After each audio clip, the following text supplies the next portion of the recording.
Hi, welcome to another episode of Breakfast on Boat. Today we have something special for you, more of an Indian cuisine. We have our popular Pratha. Pratha. Malaysian will call it Roti Cannai. The Indians and Singapore will call it Roti Pratha. So pretty. It's a fluffy pancake. Well, not really a sweet pancake, but more of a dough cake. And I have two versions. One is the kosong, which doesn't have really anything in there other than the flour. And the other one I have is with egg. So they break some eggs in there and mix it together. So we have two versions that goes with what?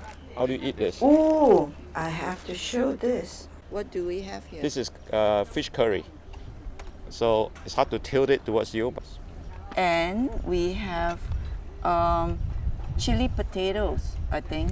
Chili powder fried with potatoes. Okay. That usually is a good one. We have a different angle today. As you can see from the back, we are on the bow of the boat, which is the front of the boat. We call it the bow. It's a kind of bowing, so that's front of the boat. And behind us are several boats out there in the marina. The weather is quite cloudy right now, and so we want to take the opportunity to do this shoot at this angle without shelter. And so we're going to do our Roti Pratha or Roti Cannai this morning. Let's do it. Let's dig in. Okay. Do we have coffee today? Oh, yes. Oh, please introduce today's coffee. So today's coffee is another Ethiopian bean. We actually do not know what bean it is because the roaster did not have the label ready. So we're just gonna trust that it's a good Ethiopian.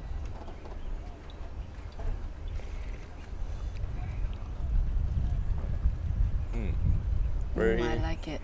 It's very smooth and it has a citrusy taste to it. I almost feel like there is peach. That's my guess. Until he gives us the vitals of the coffee beans, then I can verify whether I'm correct. You will see that today I'm using a bamboo cup, and this is handmade by the locals in Taipei. This place called Toroko, and they made this, so I'm trying it. Try on this clay. It's meant for tea, but it's really a pure clay cup. We thought clay makes the coffee taste better. Oh, it tastes better from this one. Yeah, because if you put something on wood or bamboo, it's a neutral taste. It doesn't affect the taste of the coffee. Somehow clay has a nice effect. Makes it more full body. I don't know what you're doing. You keep drinking. I am going to eat. Okay. It's going to be a bit messy, so maybe one of us use that. Yeah, I'll use that plate. Over the lid. Yeah, I'll eat over. So I'm going to tear a little bit for you. I'm going to tear a little bit for myself.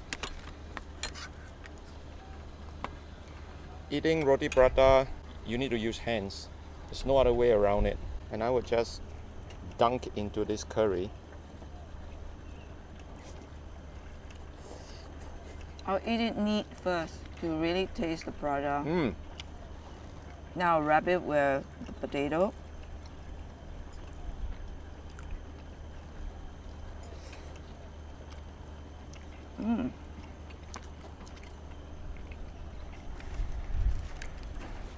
The curry is fish, and it has a tamarind taste, which makes the whole flavor quite limey. I like it. Now I'm going to try with the potato. Just a little bit of potato, small amount, not too much. In one gulp.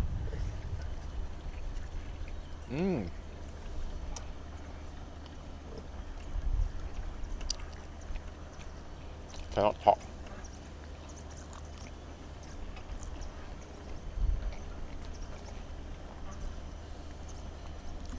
I'm wearing a cowboy hat today because it's a bit of a gung-ho situation today.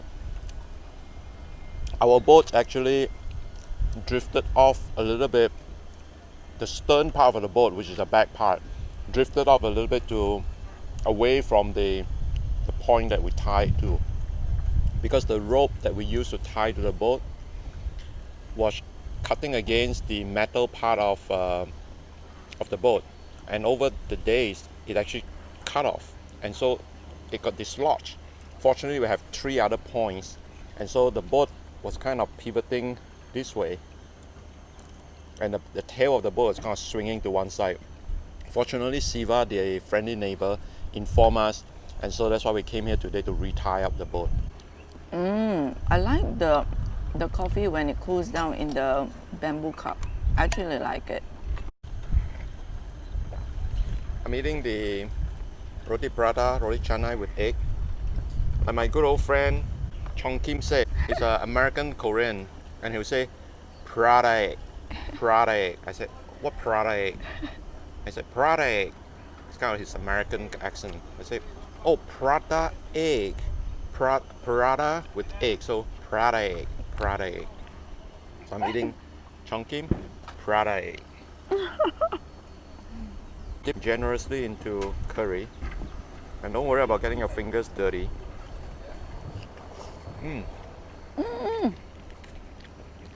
Okay, thank you. And if it drips on the boat, wash it down with the hose. The egg adds a flavor to the Roti Prata, but it takes away the actual taste of the dough, which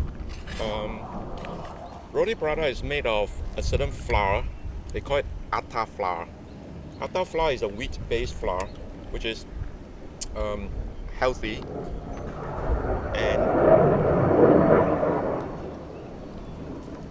and I like the taste of atta flour.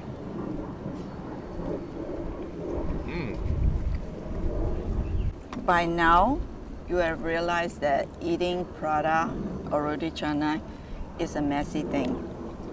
That's how it is. Like, if you eat Kentucky Fried Chicken, it says finger licking good, right?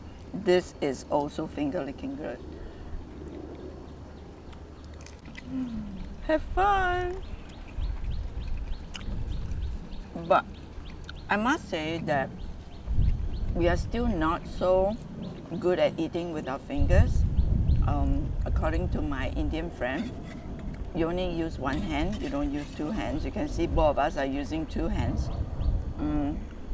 Indians grow up eating, most of them grow up knowing how to eat with their fingers.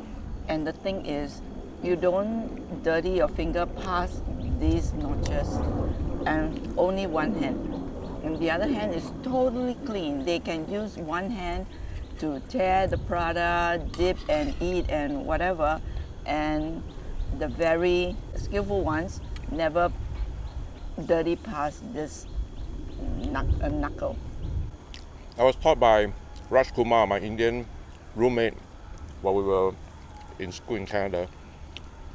Like Kris said, you hold the food with the tip of your fingers, and you kind of circle it around with like a column of rice if you're eating rice or prata, and then you kind of scoop it up this way, and using your thumb you kind of push it into your mouth.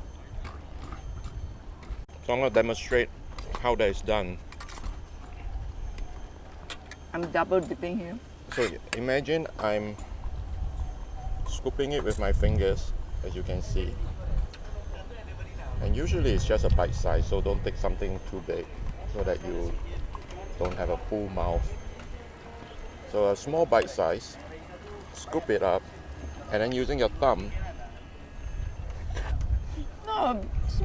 Not a big mouth. For me, it's a small mouthful. So Kris is trying to use that finger column thing, but she's not able to scoop it with the thumb like this.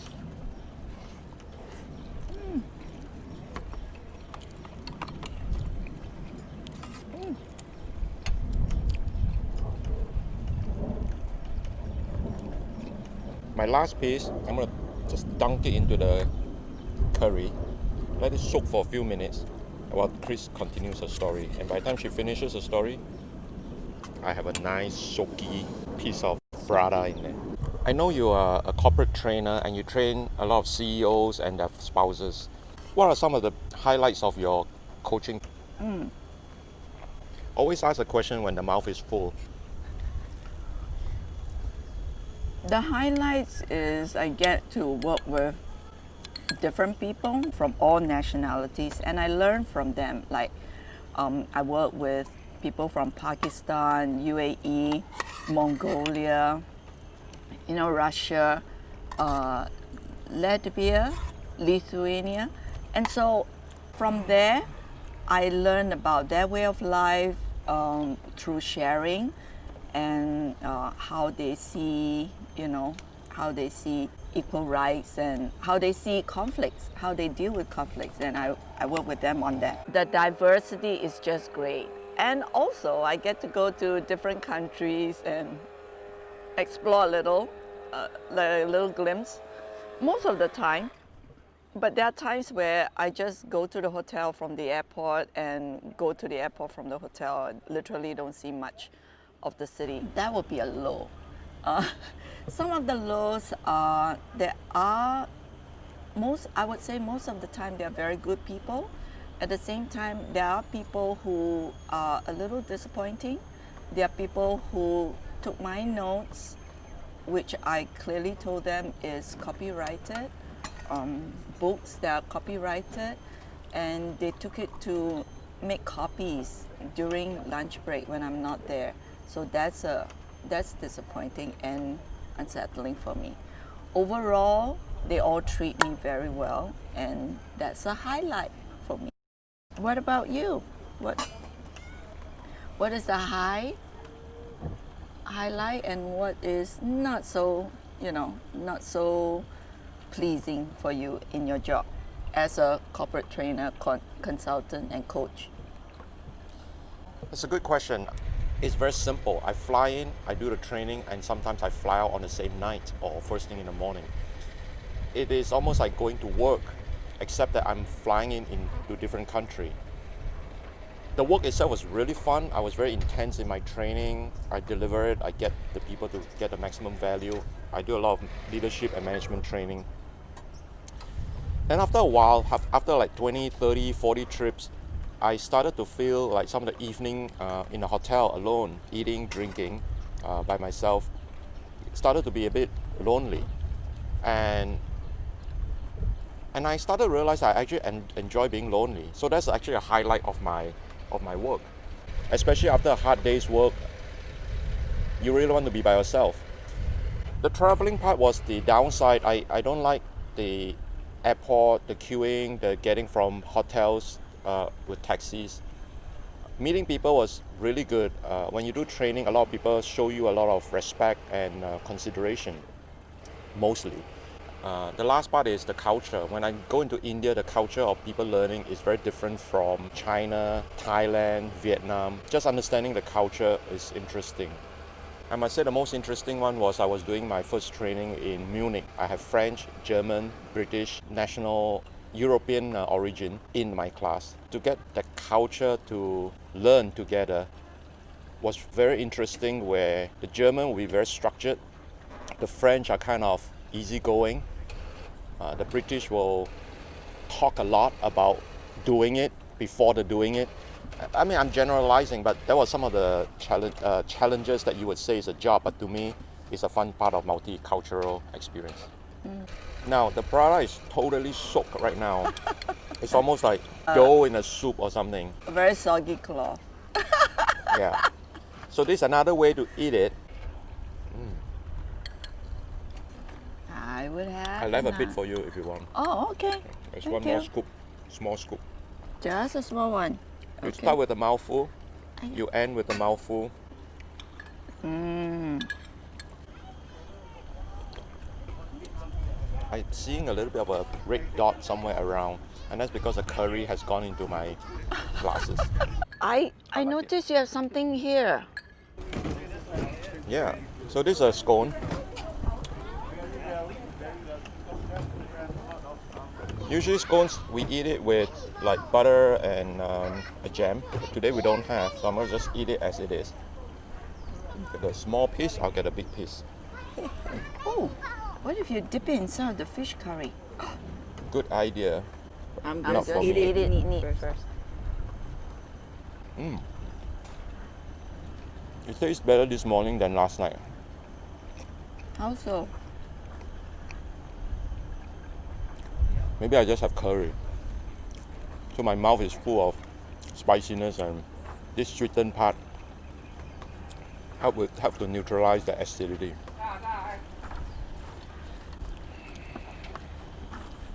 What you're using to clean up the potato? Mm-hmm. I'm trying it with the curry.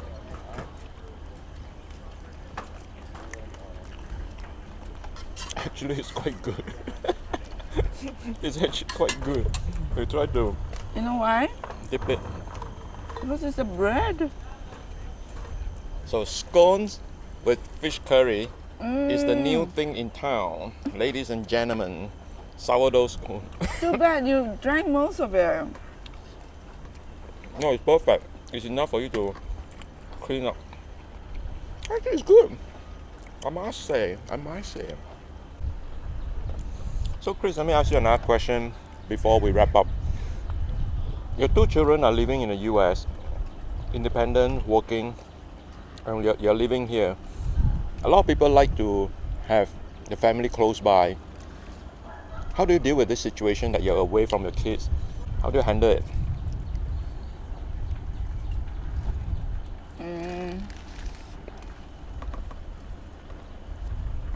I have to be honest, there are times I get stressed out because I'm not near them. But I found a way to deal with it because even in Singapore, a country that's so small, I hardly see my friends who live in the same country. They could be at the other end of Singapore, quite far away, which in Singapore, typically the furthest is 45 minutes drive from one end to another end.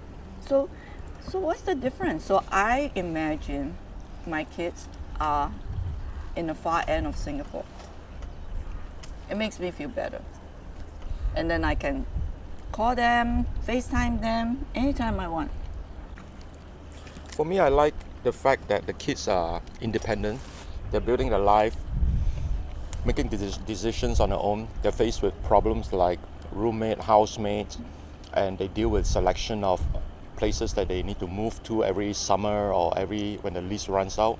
And those are part of the experiences that is very hard to, you cannot get it unless you are in it. Being overseas without the support of your immediate family forces you to make those decisions. And so from that standpoint, I think it's a good thing that they are going through that. I do wish sometimes that I am involved in being part of their life, in what they're doing and how they're growing up. But then again, when they are together with us, we hardly see them because they're out, they're working. Whenever they have a free weekend, they'll be out with their friends. So as good as picking up the phone and call them and see them and having a quick conversation as they're rushing out, I think the physicality of having them in the house is a feeling. The reality is we really don't have a lot of deep conversation. So I'm pretty good overall that they're away and they're building their lives together. But eventually when I get older, I may not be so resilient in my thinking, and I may need more of a family to be together more often, just to hang around. And that's where probably I want to get closer to them. Either I move over to the US or they move back. Yeah, but that's how I feel. Thank you for sharing that, because you just reminded me. Survival skills cannot be just read on the book or from advice from elders or friends and all that. You really have to be in the thick of things. And I What do you mean thick of things? Is that like the curry thick of things? like you soak the prata in the curry, thick of things. And because of that, I feel that even though I miss them, think about them a lot, it is actually an adventure that would help them in life skills. And that is very hard if they live in Singapore with us or we live there with them. Because as parents, as a mother, I tend to want to provide for them and provide for them. Provide for them twice. So provide for them and provide for them. Yeah. Oh yeah, why did I say that twice? Because you meant it twice. You felt it. It's part of the linguistic that comes out. Yeah, and so to take myself away from that situation, actually, they're actually having the opportunity to grow and experience. So, furthermore, in a country as big as US, whenever they have a weekend, they could go, depending on the season, they can go hiking, skiing, and what is that? Clamming, which my son just Digging did for this clams weekend, on the beach. and oysters. You don't have to fly out of the country like Singapore. So I'm just happy that they have this opportunity. Can I have a tissue paper? Oh, mine? Yeah. Okay. One of the things that I learned as a really good habit, but it doesn't look like a very socially acceptable thing to do, is to take whatever tissue paper that you have left, used, and use it to clean up the utensils that you have just finished, like this. And it takes away the greasiness, the grime, and a lot of things from it. And after cleaning it, you may have a lumpy, dirty piece of tissue paper like this. However, it makes the cleaning of the dish so much easier. It doesn't create the greasiness on your basin, and it saves a lot of water. And also there's a piece of tissue paper that you're going to be throwing it away anyway, and it still has this good contribution to society, I must say. If well, you can't recycle it, but you can recycle its use for its last breath of life if tissue paper is a living organism, and give it this good karma that it is doing good things. So you see, at the end of it, I have a pretty clean bowl, not super clean as you can keep it back in the shelf, but to wash this and this is much easier and save more water, sorry. And so that's a habit that I learned while I was in the forest of Thailand, living by myself with a group of small community. Time check, what do we have? It's 10:51. So 10:51, we came here a little bit later today because of the alert by Siva about my boat drifting a little bit away. But today's weather is not that hot, so we did about a half an hour talk here. Yeah. And I'd like to conclude this week's session. As a reminder, we had Roti Pratha, fish curry, some potato that was fried with spices, and we ended up with sourdough scones, and we have Ethiopian coffee. It's a good morning. It's a good morning. So with that, look forward to seeing you again, and please put the comments in the section and subscribe here. And we have bye, see you later. Adios.